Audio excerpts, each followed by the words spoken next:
Greetings, everyone, and welcome to the second edition of the webinar series organized by the Nigerian Trumpet Guild. The NTG is an affiliate of the International Trumpet Guild, which is responsible for the organization of trumpet festivals, trumpet programs, and articles and publications all over the world. In this series of lectures, we want to start getting into. The first of it is that we're talking about the foundations of trumpet playing. Foundations of trumpet playing, part 1. Foundations of trumpet playing are so vast and enormous that we will not be able to cover them in one slot like this. However, we have earmarked some few of them to quickly get on in this presentation.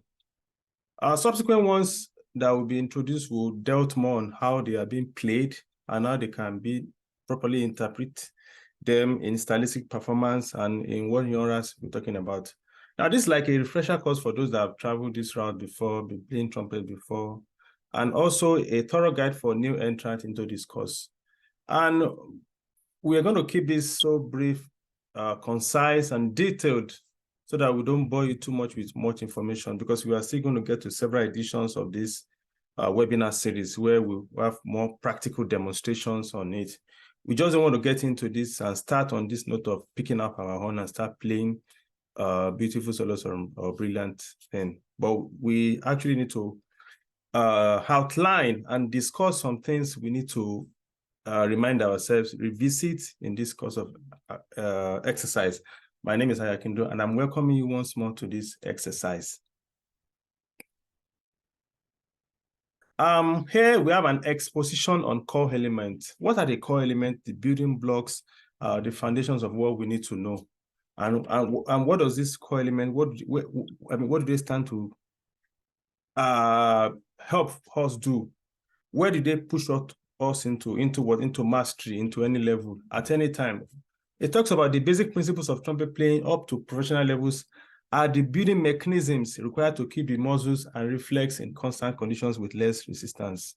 Everything about the trumpet, about trumpet playing and sound production is about muscles and reflex. And we know what muscles and reflex are. They are controlled by the brain, by the nervous system. So whatever, every note you want to play out at any moment, or any musical knowledge you want to share out that requires our muscles, that coordinate our fingers, our hands, our lips, our embouchure, everything, they come out through what? The nervous system. We have impulse. We have to feel it first. We need to know what exactly how these muscles are being coordinated, how they move up and down before what we can produce effective tone.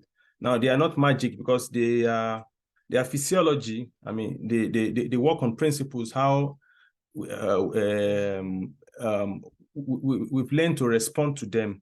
Now, these approaches are necessary as they reinforce every corners with reliable support in musical expressions. In any form of musical expressions, we choose to have preference in whether it's classical, jazz, or funk, or R&B, or soul. Now, these approaches are the same.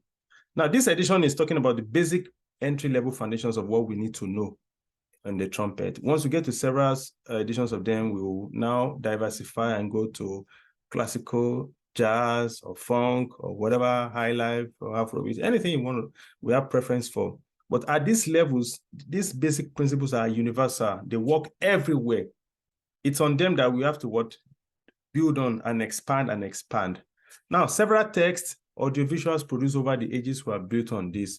Whatever any books we've encountered, any audio trainings we've seen before, or videos that are teaching aids in any way we've come across online or on any several social media platforms, as based on these foundations we're talking about, because they actually they are using the same foundations to mount up structures in them. It's like in building now. Once you have a building, you have a foundation first. It's on this foundation that you start mounting up bricks and structures in them. So we are having this expose based on what we need to know at the beginning stage.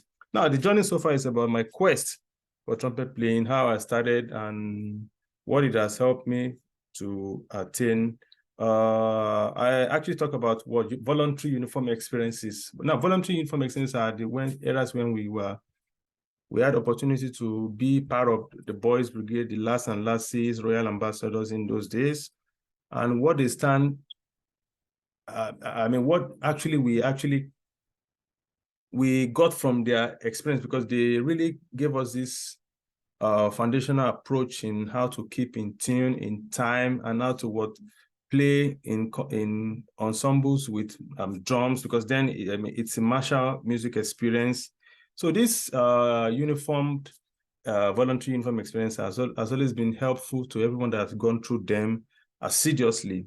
Now, I also moved to the areas of musical literacy skills. When I started learning music theory and what it has done for me and how it has helped me figure out several things on the trumpet. Now, I'm also stressing that we definitely need to go back to this drawing board for those of us that have not had any experience about musical literacy. When I say musical literacy, it's music theory. It doesn't matter whether you have preference for jazz music or for funk, for anything. They are still going to be written or communicated to you in these languages. So we need to learn some basic things about music theory, how notes are being constructed, how phrase works on chords, how licks works on any expression we want to do. So we need musical literacy skills, and I'm saying that also because it has helped me to where I am up to this moment. Now, I talk about gaining foothold in performing circles. I came to Muson, I had experience with Muson in the Muson Orchestra, played trumpet there, and also I taught in the diploma program way back then. And all these are still all related to trumpet playing and performance. And like I said, if I didn't have any music literacy skills, then I wouldn't have been part of these societies then, because they don't encourage, or they wouldn't speak to you or communicate to you in language that is not appropriate for music. So I also had experience in ensemble sessions, also in quartet, in duet, or even with pianos, and then even with also in recordings, sessions as well. I moved on to teaching opportunities, also started having studio teachings, teaching people that's one-on-one, and send classroom teachings and there. And also, why I'm saying this is that, all through these ages, they always have impact on our on what we stand to get in our journey. Then popular music adventures are the areas when I started playing with bands, recording artists, and started recording. Having experience with bands out there, even after moving on from classical music, I sense the approach that you just need to move around and gather this experience one after the other as you move on. All right, in this segment, we're talking about standard and auxiliaries. Now, we know B flat trumpet as standard, and others as what? Auxiliaries. Auxiliaries are what they are helping. They are like trumpet that is being used occasionally or in some segment, but way back in 1600s, 1500s or thereabout, or I think it's 1400s. So they had kind of trumpet that were designed for those eras. We don't need to go back to these eras. But in the categories where we have the valve system, these are the valve trumpet that were constructed in the valve system. Though amongst this list, we have the natural trumpet, which is like a bigu, a long bigu. It doesn't have valve. It has keyholes. It has 3 to 4 keyholes. We can take some time also to look at, because I don't actually want to bombard or put up too many images here about all this trumpet, and I don't want to spend most time on them. I actually just want to glance through them. The natural trumpet is the oldest amongst here, and it's actually been used in Baroque music. After the natural trumpet, we move on to the D and the E flat trumpet. They are also in Baroque eras. These are trumpets in the Baroque era, 1600s, before we got to the eras of where we have the standard B flat that is common these days that we all have around. You can see in the diagram, the first one there is the standard B flat we are conversant with. The second one is the C, which is mostly used in orchestra sessions or modern trumpet playing, modern music, 20th century music. And the third one is where we have we have the D, which is also Baroque. The third and fourth are the D and the E flat. They're similar. It's just about the tuning. You can notice from here that the last one is the piccolo, which has 4 valves. Now the piccolo trumpet starts, the lowest note on the piccolo trumpet is the F above the middle C. the F above the middle C. So, and it plays, but hardly do they write note for it on that F. But you always have the first octave of the trumpet, which is what the C in the third space. For those of us that understand musical notation, the C in the third space is where we have the piccolo trumpets writing it up. So mostly it's range, they try to cover it within an octave there. All right, so this is just like a run through on this standard trumpet. And if you can notice quickly that from the tuning slides, the shorter they become, the higher they go. So from the B flat to the C to the D, they keep getting smaller. That's how the range keeps going up. So these are like just run through for those of us that wants to have an idea of what they look like and how they came into what we have now. But some do still have access to orchestral music, and they can as well play them and see how they sound. You can as well listen to audio recordings and see the difference in their tone production with this standard. Now, attitude determines altitude. It's what you know that determines how far you can go. It's how you practice that determines how best you become. It's also what you read and what you have listened to that determine what you become. Now, it's also, you can see there a certain school of thought will find that 90% of trumpet playing is mental concentration. Now, mental concentration, creative mind, listening culture, and music appreciation. Mental concentration is what? How focused are we? How balanced are we? Even in physiology, in physique. Now, creative mind is how we can think of music, because music itself requires you to it requires a process in the brain, how you can phantom them out. Listening culture is what you receive in. Music appreciation is what you know about what happens there, how you can analyze this. Now, all these are actually stored in your subconscious mind before you start even picking up the horn. Be as it may, we might think, why do I actually need all this 90%? How come this is taking 90%? But the fact still remains the same, that whatever we say the trumpet is just responding to what we know already in our body, psychology, and then from here down, what is our physiology. So the psychology and physiology of us determines what the trumpet is going to give us. Now, 9% is airstream. What is airstream? From the what? From the diaphragm. How we breathe from that diaphragm. Because actually it's from the torso where the air emanate from. It's being controlled there. The exact volume, exact amount, the measure that we need for each note is being determined from the diaphragm. It's from the diaphragm, and then it's being shaped by our facial muscles, our embouchure. Once you get there, we'll talk about embouchure. Now, 1% is everything else from horns, mouthpiece, tongue arch, and pivot. Now, we know what horns are, which are it's our trumpet. Mouthpiece are what the first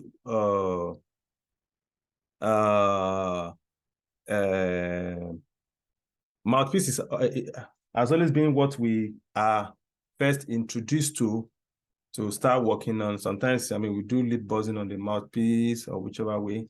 Now, tongue arch and pivot are might seems new or not too common. So, but they actually gives us idea of how the tongue moves up and down when we're playing low notes, when we're through our vowels, because we definitely have vowels also in trumpet playing, as we have vowels in speech and consonant, but we have vowels, the ha and then the he as it's going up, ha for lower note, then he. Then pivots are what?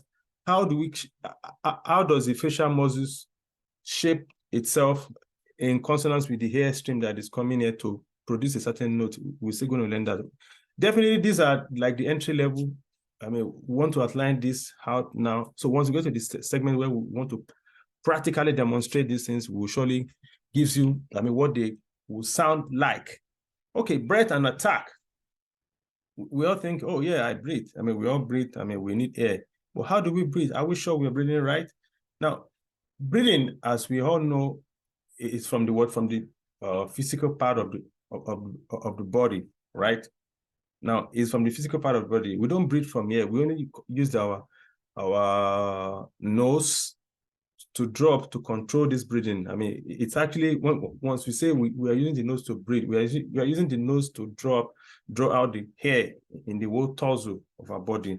And we are being encouraged not to breathe with our shoulders coming up or our diaphragm also coming up. We are encouraged to breathe with our stomach coming out. For example, if this is the air that is coming in, this is your shoulder, this is your stomach.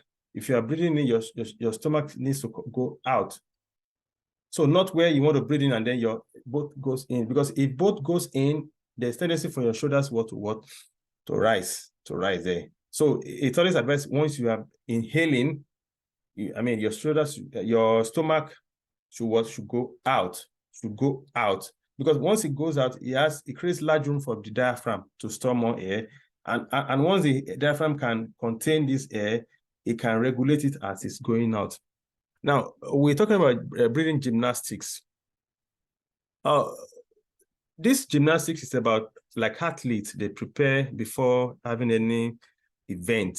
I mean, they need to get these muscles also ready. They need to get the whole body in shape, in tune. I mean, we can as well cultivate this habit of doing some breathing exercise. I mean, holding up the breath, inhaling for some minutes, hold it up there and release it out. Hold it in also for some while, for longer as we can. So once we release them out, we have to also keep them down there. There are several approach and lessons on breathing gymnastics. Like I said, we just don't want to keep this too much expansive. We will definitely deal with them in subsequent series coming up, because we actually want this to be like an outline to introduce us to what we are to meet when the series keeps unfolding. So embouchure is what everything that has to do with the face, the lips, the teeth, and the tongue. All the muscles there, how did they respond to notes, to trumpet playing? It's what embouchure is about. You can see from the diagram, the red part is all those red parts, even down to here, to the neck part is where we have what the muscles there. So these are the muscles. Blood needs to flow into them to be ready to perform. And then there's no way we can get this done if we don't understand how they work. Now, how do they work? Blood needs to flow into them, because if we've done some breathing exercise at the elementary stage like this, more blood will flow into them, and then they become relaxed, and then we can ease out tensions, because there are tensions everywhere in the muscles. Once they become relaxed, they can be easily manipulated. Now, as far as embouchure is concerned, most times traditional approach, they will tell us, oh, we need to place the mouthpiece at the center. It doesn't work well for everybody, because our physiologies are different. We're wired differently. Some embouchures can be slightly away from the center, or some, but we wouldn't want to encourage where we have to have embouchures here. I mean, because that's uncalled for. Yes, we've seen instances of people playing, but how do you want to keep the firmness of the lips? Because if it's too much more away from the center, it becomes a problem to control later. Now, but for you, everyone needs to figure out which best work for him. That's why I said where it feels most comfortable, provided both ends are firm. Both ends has to be firm. Aperture is what? The opening where the hair is needed. We don't need the whole mouth just to get the hair out. We just need the aperture.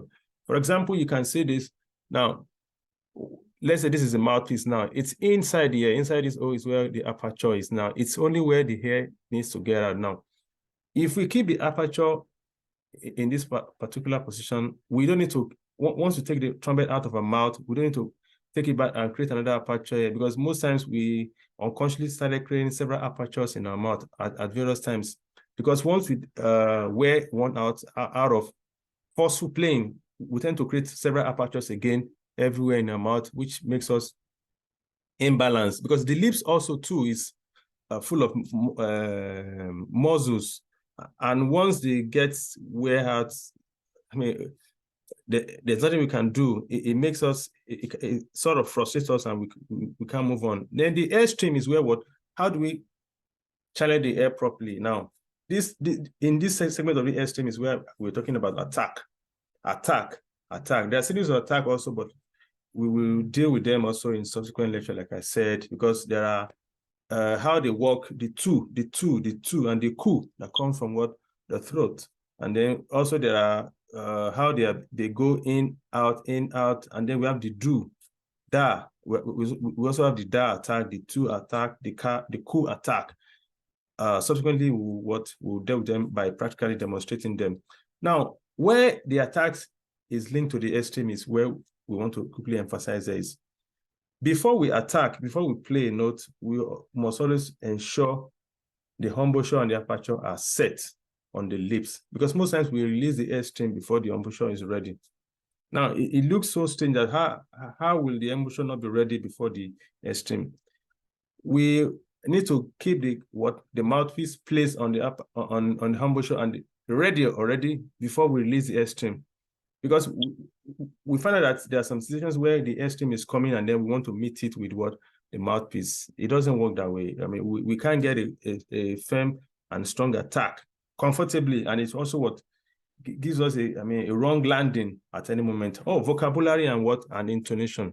In this segment, we're talking about the vowels. Remember, I talked about those vowels we use in trumpet, what? The ho, the he, and then the e that goes up there. The ho, which is like saw. So we will definitely do some demonstrations later and show how the where. But even without showing some demonstrations, we already know when we say saw. I mean, it's actually coming down. Then the second e there is what? The mid range. Then you can see the I, which is like B, E. That is saying B, big. So now that I there is where the vowels we use in what?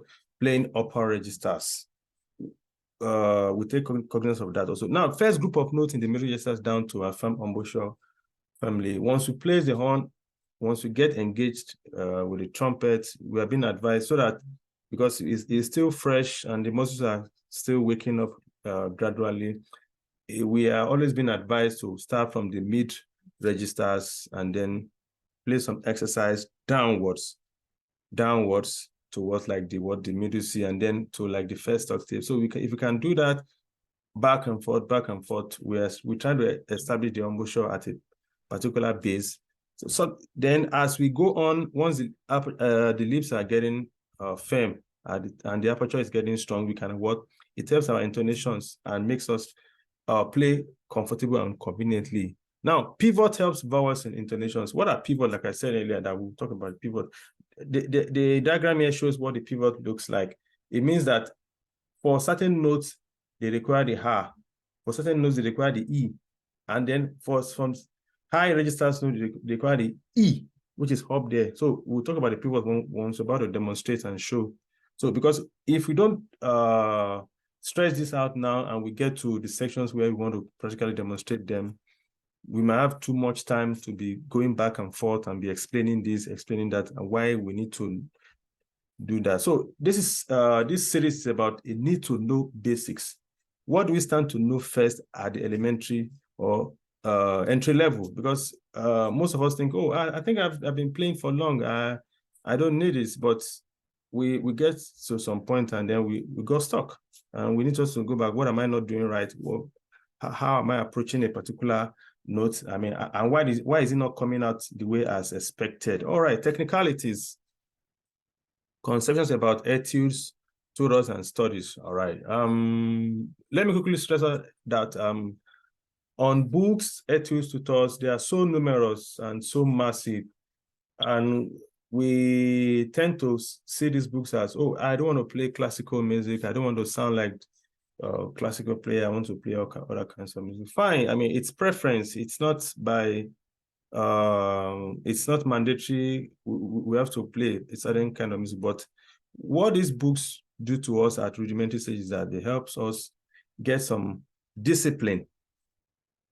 I mean, we don't definitely need to play the book from page A to page Z, but at least if you can take the pain and the tenacity to play these books to some certain levels, and then if you can get some foundation, we can as well diversify and go to which areas of interest or musical preference you want to go to. But I would strongly advise us to go and check these books and attitudes, and most importantly, let's seek the help of people we know and have gone through this thing, because they actually need. We also need guides so that we don't keep doing them wrongly. Because another thing is doing writing wrongly is like doing it wrongly totally, and it's of no use, like I said, anymore in contemporary to dwell so much on them. We are not going to advise or put it and say, oh, this book you have to play it from page A to page Z. I mean, the world has moved fast beyond sticking to orthodox style of learning. I mean, learning is fun. Learning should be fun, should be entertaining and encouraging. It should not be like a hard nut to crack. And most importantly, we are grown up, and it's sad and it's appalling for us to start talking about this at this stage when our muscles has already been shaped. It's better off when we are still young and we are developing, because I mean, what this instrument requires is that as we keep growing on, as the muscles keep stretching, it's when we should keep practicing all these technicalities, because we find out that we keep struggling with them at this age. It becomes so hard to get on and play flexibility, range, or tonguing. But definitely we just need to do them, whichever way, at our own pace, and with strength and effort that we can put it in, not minding how far or we can go about it. Now, so because under technicalities, like I said, we'll definitely have demonstrations as related to certain kind of music in subsequent series, because I just don't want us to stress this out in playing flexibility or range in the way a particular genre, whether it's classical is, and a particular genre, whether it's jazz is, or whether it's funk or whatever. So once you get to certain kinds of music styles and genres, we can as well show how, because for example, if you look at tonguing now, the tonguing, the way we talk about tonguing here in classical music is not the way it's been taught in jazz music. I mean, so we just don't want to keep it ascribed to a particular genre and then say, oh, we said we should tongue this way, and then a certain kind of players and well-known having this tongue, having it in that way. So, but we actually just want us to have an overview of what we will get to. Once we get to this segment of where we're talking about jazz, we're talking about classical music, we're talking about funk or anything, we will definitely fix them out. Flexibility, what's flexibility? Is playing it was smoothly. Well, I actually place an example of what endurance is like here. You can see from the first note to the last note, it's a long phrase. Yeah, that means we are playing with just one breath. And remember, we talk about breath and attack. If we've not been doing our breath work efficiently, we'll have issues playing endurance. We even have issues playing what flexibilities, because what is flexibility means that all through from that first note to the end of note, they need to be smoothly connected. When I say smoothly connected, that means without break. We can't breathe in between, and the lips has to be ready for them. So you can definitely see that this is in progression from what we're talking about breath and attack. If you don't take care of this breath and attack, we can't get to technicalities here. We'll definitely get to here and then keep going back and be fixing an old problem. So that is why this segment in this series of lecture is talking about this rudimentary stage of what do we need to do first before we get to technicalities. I just don't want us to get into this webinar series and just from the first day and pick up the horn and start playing. Yeah, it's very easy to start picking up pages on particular sheet, or picking up trumpet and start remembering the solo or a phrase or a lick on a chord and start saying, you know what, let's just do this out and play it. But if we play them and we are playing them wrongly, to what outcome does it give to us? And then the body is conditioned in such a way that once you practice wrongly or you learn something wrongly, it sticks to you, it becomes part of you. So, and it takes enormous effort to undo that. It takes stress, it takes doubled action, because if you are using a certain kind of effort to get it in, you use a doubled action to get it out of your body. So you can see why we just need to be patient and learn these things stage by stage, little by little, until we get to a stage where we have to talk about technicalities. We have to just go back to the drawing board. It doesn't matter. We might have been playing for years, for eons, for ages, but these are things we just need to go and revisit. We actually don't need to dwell so much on them. We're not going to spend so much energy on them, but we definitely need to pick out some of them and dig out some of them that we definitely need to check as quickly as possible, and again as related to our musical preference, because I want us to keep this segment free of whether we are addressing a certain genre, with a certain styles, classical or jazz. This is just strictly trumpet, no more and no less. So once you get to stages of where it pertains to classical music or jazz music, we surely do what? Talk about how thumping is being done there, but endurance is always the same anyway. It doesn't matter whether it's classical. Endurance is what? Having the stamina from a particular point to another point without breaking it. Of course, sound and pitch intonation is about accuracy. And most times, why we actually want to talk about sound and pitch is that the trumpet is a wind instrument. We might think because we have air into it and we press a certain valve, and that is a certain note. It doesn't work that way. We must hear it before we create it. If you can't hear it, we can't create it. That is how it works. The trumpet is not an instrument that is designed that a certain valve, a certain compression works for a note.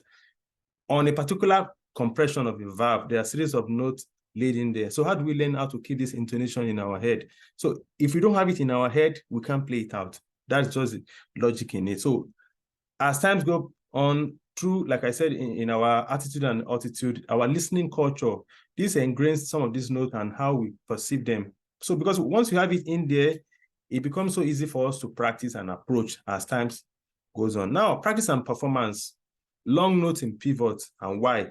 So why do we talk about long notes in pivot?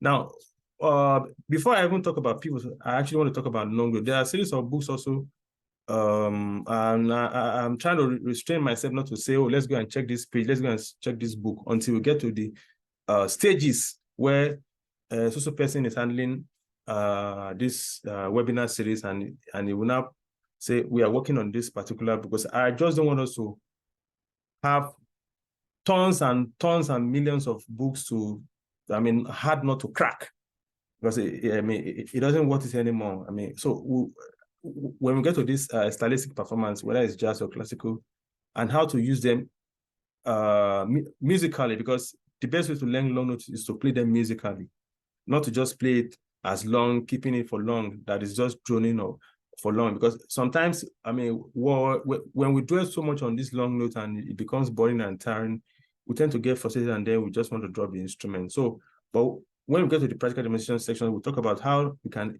effectively and efficiently use long notes musically, with range up and down, playing long note. And you remember I've said about the harmonic series, the root, the fifth, the octave, and the 10th, or going up to minor 7th. Now, these are where actually they want us to use long note on. And those are, and they are the pivot we talked about the other way. So how do we shape our facial muscles to get this note at any moment? How do we bend this? How does the lips works with the aperture and in consonant with the airstream, that we can produce accurate and precise note at certain time without not missing them. Fine, sure, we might have some little slips, but we definitely need to walk over them and can get them. Then now, structure your activities with resources available. For every practice or every performance, let me start with, because every practice is also it's like kind of mini performance. For every practice, we need to have goals attainable. Oh, if I'm going to work on flexibility studies in this session, let me just go in there and play there and open a page or get it, something that deals with flexibility. So, but if I want to work on range in this session, let me work, because you can't get into this session and bombard or barrage yourself with several things together. You find out you ended up getting nothing out of it. So it's mostly advised to structure them into like segment, maybe minutes, maybe 15 minutes for long note, 15 minutes for scales and arpeggio, or another 15 or 10 minutes for range studies. Yeah, another minutes, a series of minutes for what? For flexibilities and what? And endurance. Because once you can structure them that way, it helps us have goals on every segment of them. And remember, we just don't want to waste out our time, because if they're not structured, the lips is constrained. After some while, we get tired. I mean, we might not get tired physically, but the lips are already worn out. So if they're not being structured, the lips don't cooperate anymore, and then we lose that at the end. So now I move to warm-ups and tuning.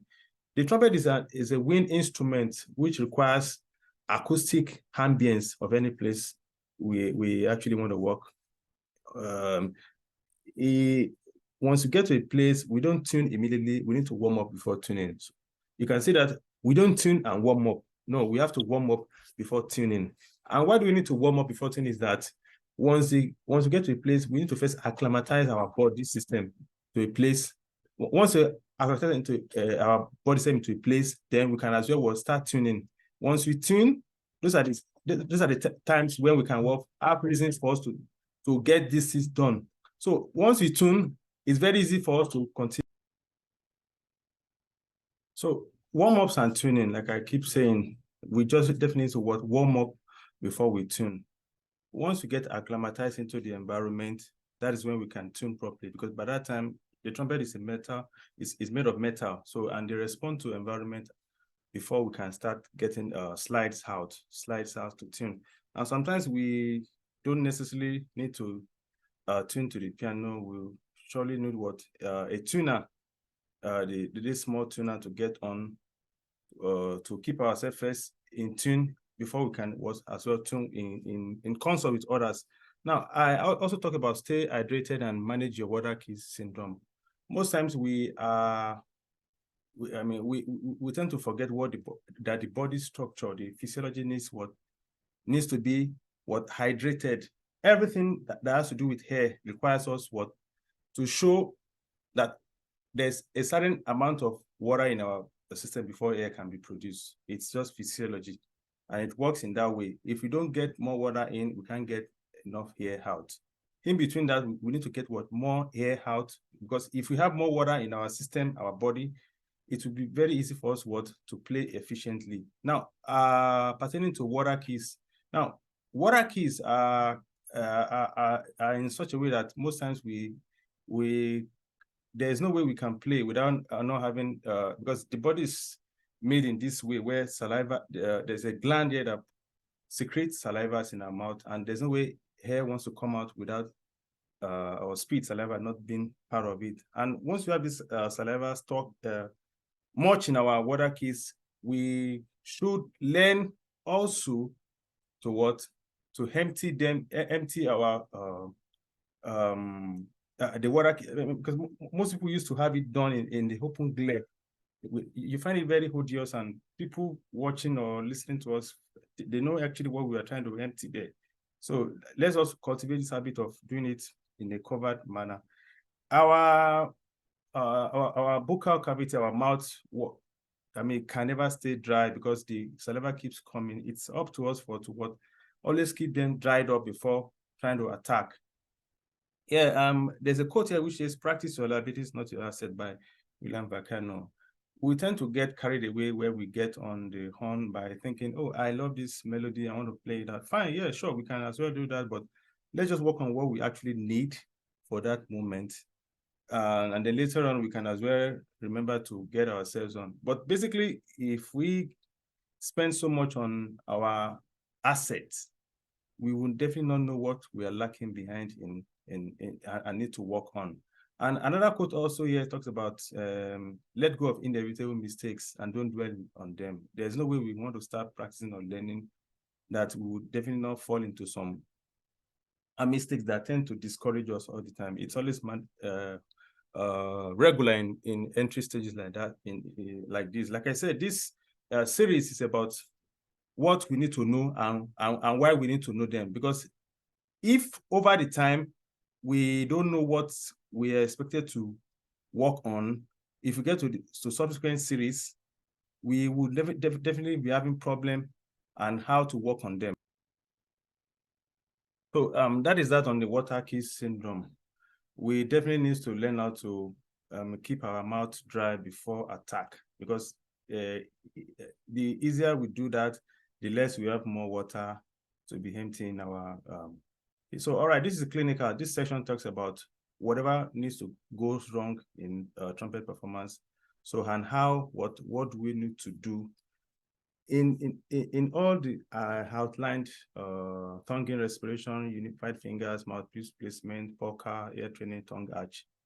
Whatever goes wrong anywhere, these are actually where we can go on to and check, because one of them will definitely solve this problem. It's either we are not tonguing properly, it's either our respiration is not being taken care of, we are not breathing properly, or unified fingers. Now, unified fingers is about when the fingers are ready in consonance with the attack. Sometimes we want to attack and the fingers are not ready, because it looks so weird sometimes that why would the fingers not be ready? But the fingers sometimes are tired, they don't respond, because they and then the attack is about to come out. It usually makes a wobble sound. Now the polka is what the humble shock. Remember, we talk about what the facial muscles and the aperture there. Then hear training is what? How do we hear? I mean, what do we hear? And what do we? Because whatever we don't hear, we can't play it. We can't recreate it. Whatever we want to play first, we need to hear it and play it out, and then now get it in feedback. I mean, that's how the trumpet works. Whatever any notes we're about to play, we must first hear it in our head before playing it. So if you work on ear training and how to manage that, we'll definitely have efficiency in producing exact and precise speech. And then tongue arch, like we said earlier, it's about how the tongue moves up, down from the R, then to the E, which is what upper registers. I mean, when we get to these sections of where we have practical demonstrations, we play exercise that shows these vowels and what they stand to. All right, we have this bibliography and discography. I mean, what are the things you are reading about the trumpet, and what are the audios, recordings that you tend to listen to? They determine how you shape your sound, you shape your identity, and what have you. So on this note, this section is about introducing to what we will meet in subsequent lectures. You can see much of the practical demonstration has been taken out of this. Those that will come on board, I mean, to talk about jazz, to talk about classicals, talk about other categories, we can have them demonstrate this polka, unifying tonguing, because like I said, we have tonguing on different approach for different kinds of though I mean tonguing for trumpet is there's a basic one, which is the two and the coup, the two from the mother, the coup from that. But when it comes to attack, that has to do with what jazz, and it's slightly different, because we understand their preference to what we want to route we want to take, and we just don't want to keep you fixated in a particular style of playing. All right, and I think we will definitely want to end this this presentation at this moment. Part 2 is coming, and we might have much of demonstrations in part 2, where we can have exercise to be played and show how they work. And by then we can kick the ball running. Why we actually said this first one in this manner is to explain every details, because once we get to the field, get to the battlefront, we can be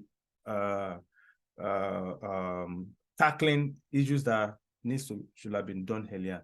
So, all right, my name is Aya Kindro, and I've tried to welcome you again onto to NTG series of webinar series. So this is just the first that takes care of every element of what we discussed about, and subsequent people that will come on board will practically demonstrate them, and you see what they want to do. Thank you for listening.